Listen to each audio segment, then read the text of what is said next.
It's the 21st show. I'm Brian Mackey. If you spent time outside early last week, you probably noticed that the air was more or less smoky. In northern and central Illinois, the air quality reached unhealthy levels, according to the National Weather Service. The Illinois Environmental Protection Agency declared an Air Pollution Action Day for the 19th and the 20th, covering most of the state, except for a little piece of the Metro East. We asked members of our texting group about this. Jean in Champaign said, "I felt it in my eyes, breathing, and in the sky." And Christopher in Brimfield said, "I noticed the sky was very hazy, but I didn't smell any smoke. This fire danger is becoming more frequent due to the drying of the earth," he says. Jean and Christopher, thank you both. The smoke came from Canadian wildfires. And as we go to air this morning, the Canadian Wildland Fire Information System has estimated there are nearly 900 of them burning. Now, if this all feels familiar, it is. Illinois had to deal with wildfire smoke last year as well as in 2023. And the smoke could come back later this summer and in the years ahead. So for the rest of the program today, we're going to talk about what's bringing the smoke down here, how it affects our air and our health, and what the future may hold. Dr. Sarap Erdal has been following all of this. She's an associate professor of environmental and occupational health sciences at the University of Illinois Chicago School of Public Health. She has a PhD in that topic area from the University of Pittsburgh. Dr. Erdal, welcome to the 21st show. Also with us, Andrew Pritchard, meteorologist for Illinois Public Media, the outlet that produces this program, and also a storm chaser and photographer. He joins us in studio in Urbana. Andrew, welcome back to you. Thanks so much for having me. And Dr. Craig Clements is professor and chair of the Meteorology and Climate Science Department at San Jose State University in California. He's also director of the Wildfire Interdisciplinary Research Center there. His PhD is in geophysics from the University of Houston. Dr. Clements, thank you for making the time to be with us. Thanks for having me. Listeners, you can join us, 800-222-9455. How did that smoky weather affect you? And what did you notice first? Was it the sky, a smell, maybe how it felt to breathe?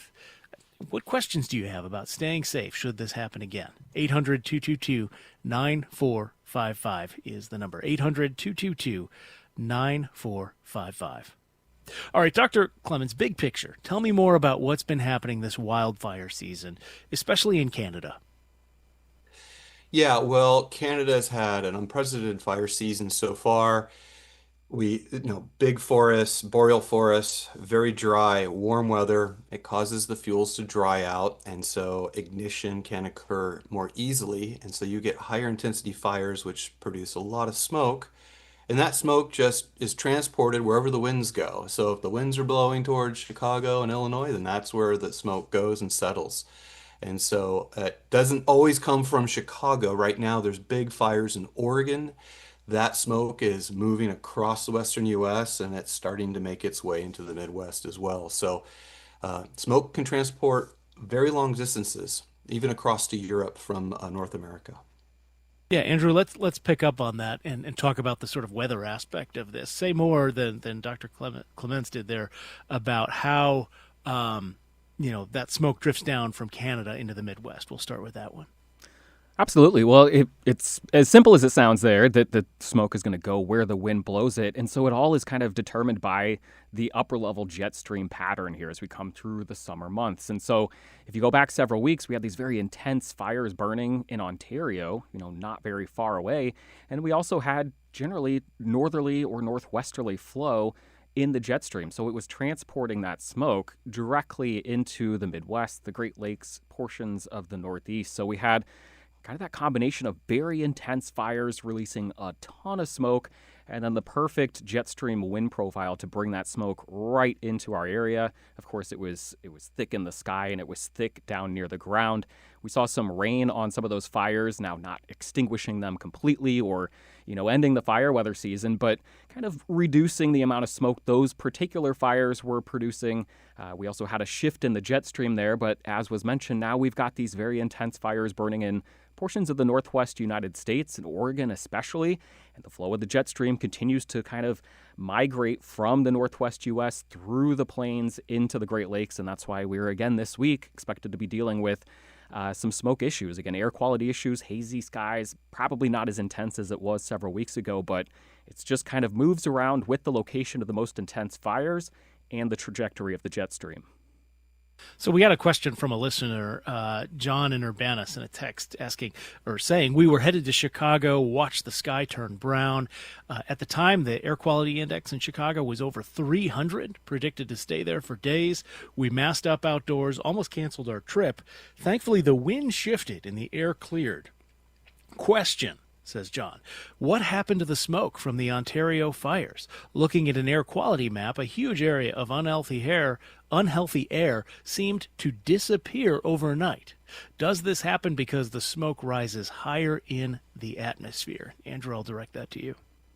It's a combination, but the biggest element of it is usually just a change in the prevailing wind pattern there. And so I know exactly what's going on. I was actually vacationing in Wisconsin right before all of this. And so we had a ridge of high pressure kind of parked right over the Great Lakes. That was deflecting the smoke off into the northeast. As that ridge kind of migrated south slowly, it allowed that smoke to settle down into parts of the Midwest, Wisconsin, Illinois, Chicago, as was just called out. It sat there for a couple of days, and then we had an area of low pressure come in. That brought a push of southerly winds, which directed that smoke out of the area. So almost like you can have a cold front come through on a warm fall day where it's 80 degrees outside. That front comes sweeping through, and all of a sudden it's a cool and chilly evening. It's very much the same. You can have that thick smoke sitting overhead. Another storm system comes in. You kind of need to wait for something to blow that smoke away, and that's what that storm system did. It brought some rains. It also pushed that smoke away, brought some rain, as I mentioned earlier, to the fires in Ontario. So it was a combination of getting some rain to kind of mitigate the amount of smoke that was being released and a change in the prevailing winds there that just pushed the smoke away, pushed it through the Northeast and off across the Atlantic, perhaps off into Europe, as was mentioned earlier on there. But it was kind of a combination there. But you really can see a reduction overnight sometimes. All right, we need to take another break on the program, but first let me invite you to join us at 800-222-9455. Want to know how the smoky weather last week affected you? What did you notice it? Did you feel it in your breathing? Did you just smell it? Could you see it in the sky? And what questions do you have about how to stay safe if this kind of thing happens again? 800-222-9455 is the number to join us. We're speaking about this with Andrew Pritchard, meteorologist for our home station, WILL. Also, he's a storm chaser and photographer. We're also speaking with Craig Clements, who's a professor and chair of meteorology and climate science at San Jose State University and director of the Wildfire Interdisciplinary Research Center there. And after the break, we'll be joined by Dr. Sarap Erdal, who's been following all this, an associate professor of environmental and occupational health sciences at the University of Illinois Chicago's School of Public Health. And we're going to talk more about the health aspects of this after the break. This is the 21st Show.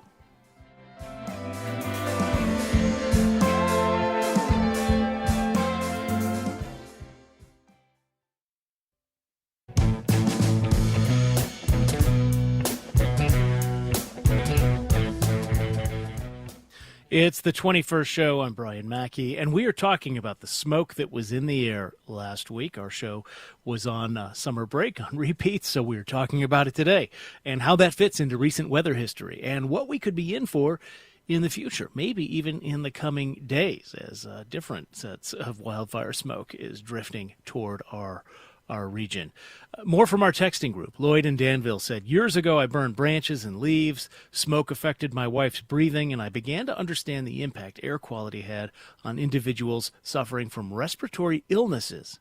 As an avid outdoors man, I now pay closer attention to long hours outside. My wife stays indoors now, which means that she can't go outside to travel to her 3-day-a-week part-time job. These issues affect her quality of life, and it saddens me that the conditions limit her movement. Also, Ricky in Urbana told us, I noticed the smell first. What I want to know is when our politicians are going to get serious about this climate disaster. It's not just coming, it's here. People are dying. We need to take the bull by the horns, Ricky says. We're talking about the wildfires and the smoke with Illinois Public Media meteorologist Andrew Pritchard, Craig Clements of the Wildfire Interdisciplinary Research Center at San Jose State University in California, and Saurabh Erdal at the University of Illinois, Chicago, specialist in the School of Public Health there. If you want to join us, 800-222-9455, 800-222-9455. And Dr. Erdal, I want to bring you into the conversation now. Let's talk about the public health side of this. What is it that makes this sort of air, this sort of weather, harmful to our bodies? Wildfire smoke, when we consider its chemical composition, it is a complex mixture consisting of various types of gases and fine particles produced from burning of wood and other organic materials. And because it is a complex mixture that contains primarily fine particulate matter and also many different gases like carbon monoxide, nitrogen oxides, volatile organic compounds, polyaromatic hydrocarbons. These are both light and heavyweight molecular hydrocarbons. And with each one of these having its own health effects on humans, we have a complex health effects picture in front of us in terms of wildfire smoke inhalation related health risks. And in terms of the biggest threat from wildfire smoke inhalation is fine particles in ambient air. These microscopic particles in what we call the PM2.5 fraction, less than 2.5 particles, less than 2.5 micrometer in aerodynamic size, they can penetrate deep into our lungs. And these particles can get into our eyes and respiratory system.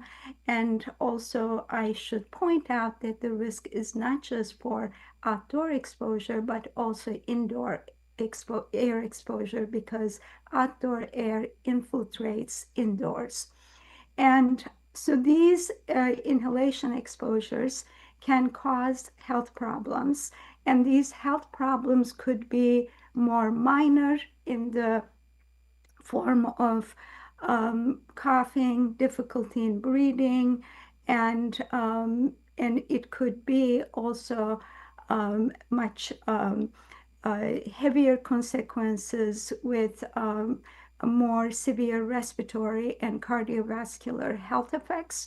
And this is particularly of concern for sensitive individuals like pregnant individuals, children, the elderly, the workers who spend most of their time outdoors working, like, for example, construction workers, delivery people, and people who drive all day long because the outdoor air infiltrates into vehicles as well. And also anyone with existing respiratory and cardiovascular ailments. So these sensitive individuals are at higher risk, and this is why it's really important in these air pollution episodes that we've been experiencing, as you noted, from 23, the summer of 23 to the episode that we experienced a week ago. It's really important to have public health messaging to ensure that the public and particularly sensitive individuals are taking measures to protect themselves. And your listener alluded to that. One of the ways to reduce health risk is to stay indoors, but also take measures while staying indoors to reduce exposures. Well, let's come back to some of those measures. And I do want to pick up on that messaging point you made, though. And Andrew, let me ask you about this. So obviously, this danger is not sort of imminent and visible in the way a tornado or lightning is. It's maybe not something you can feel as much as like heat indexes. I happen to know of a soccer camp for kids that, cancels for lightning, canceled when there was that extreme heat yesterday, did not cancel when there was smoke. How do you communicate about this to people, about the dangers? It's really tricky because it almost feels like an invisible risk, as you just said. It's not a big violent tornado or thunderstorm. You can't feel it on your skin like you can feel the heat and the humidity when we have these extreme heat warnings, as we did recently. And it's kind of a, you got to trust me on this. It's a long game. You can't breathe in, this smoke. And even as someone who doesn't have asthma like myself, I don't necessarily fall into those sensitive categories. And so I notice the aroma out there, but I'm kind of stubborn. And there is part of me that wants to get out there myself and, tackle some yard chores or go for a long walk with the dog. And I have to remind myself, no, you just spent the morning warning everybody that the air is unhealthy outside. So there's not a really easy answer to it. As we deal with this a little bit more frequently, I think that folks have generally responded pretty well. I heard a lot of sad stories about vacations paused or canceled, rescheduled, days out at the water park or some sort of outdoor recreation. So it is, I understand, a bit of a bummer, to use a candid word there, but it is a very tricky weather risk to communicate. And I guess I don't pretend to have the exact answer, or solution, but it is one of those that really is serious and can cause some extreme problems down the road, especially for those folks who are sensitive to it. And at the end of the day, there is no healthy amount of these carcinogens and pollutants to be breathing in. Dr. Clements, these wildfires, of course, are still going, as you mentioned. It seems like they will be for a while still. What does it take for a situation like this to really, come to an end? Well, so yeah, fire weather and or extreme fire behavior is really a function of weather, day-to-day weather. So typically, if it's hot, dry, and windy, that is the kind of the recipe for bad fire days. And so, really, for fires, you can get a containment. The fire management agencies can really get a handle on a lot of these big fires, but they will continue to burn for a month or so or more. Some fires in California will burn for 2 months. They're not putting out a lot of smoke. They're not really, burning at high intensity, but they're still active.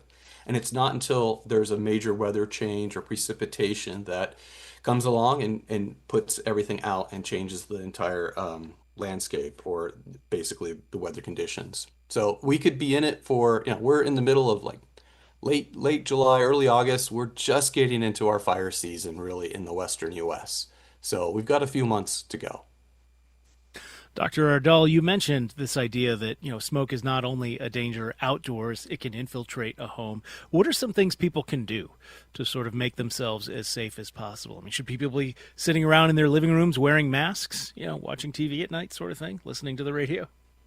Yes, people can take a number of measures to protect themselves. One, they should go to EPA's Air Now website and check local air quality frequently so that they are informed of the air quality levels. More importantly, we established a 277 node air monitoring network in Chicago called Open Air Chicago that provides community level air quality data from air sensors that measure fine particulate matter, PM2.5, and nitrogen dioxide. And we established this network with two of my grants, along with funds from Chicago Department of Public Health. We collaborated with CDPH, and it is the largest sensor-based air monitoring network in the nation, and the second largest in the world after London. So Chicago residents, the first time in this summer, are able to look at the Open Air Chicago map website, identify the nearest sensor to their residence location and workplace location, and be informed about community level exposure information, which then empowers them with very specific local air quality data to take measures to protect themselves. And this is a more powerful system than EPA's Air Now website because EPA only operates 4 PM2.5 air monitoring stations within the Chicago city boundary. So that is one thing. The second is the residents, particularly sensitive individuals, should stay indoors. They should avoid outdoor activities, and they should Um, in their home, they should have a HEPA filter and to filter out those harmful fine particulate matter. They should go to the California Air Resources Board website, and California Air Resources Board certifies air purifiers, and they perform performance testing on them so that the residents can purchase, if they are in need of air purifiers that have HEPA filters but are also certified by the California Air Resources Board. They can use MERV 13 filters in their HVAC systems at home. If they are in both at home and in their vehicle, they can put their ventilation in the recirculate mode so that they are not pulling outdoor air indoors, and they can close all the fresh air intake to prevent pulling smoky air from outdoors. As noted previously, I highly advise for citizens, residents to wear NIOSH certified N95 masks. This is important because cloth masks or surgical masks do not filter out smoke particles because they are in the ultra and nano size. And so these are some of the measures that they can take, but these measures are particularly important for children, the elderly, the pregnant individuals, outdoor workers, and anyone with existing respiratory and cardiovascular ailments. Just about a minute left in our time, and Dr. Clements, I'm thinking about, in the Midwest here, we've long had to deal with tornado risk. We don't have to worry about hurricanes, and we generally haven't had to worry too much about wildfires. But it feels like we're all becoming more interconnected with the natural disaster threats we're experiencing. How do you think about that? How should people think about, long term, what this means? Well, as the climate is warming and we are drying out our fuels, even grass fires in the Midwest are very dangerous. Grass fires spread very rapidly, and they are responsible for many firefighter fatalities. So it's not just big forest fires that are, dangerous. It's all types of wildland fires. And so one thing that we can do is put more prescribed fire on the ground, which are managed fires, to reduce that risk, to reduce the fuel load so we don't have out of control fires. And this is what's been implemented across the Western US. Very vast, large areas, so it takes a lot of work to do that. But these are the kind of things that we need to do, is thinking about how in the future we're going to manage wildfire across not just the Western US or the Southeast, but across all of the US, because it's changing.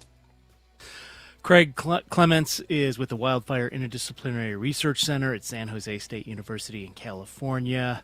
Saurabh Erdal is at the University of Illinois Chicago, and Andrew Pritchard is meteorologist for Illinois Public Media. Thank you all so much for being with us. That is all the time we have for the 21st show today.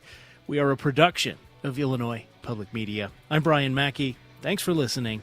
We'll talk with you again tomorrow.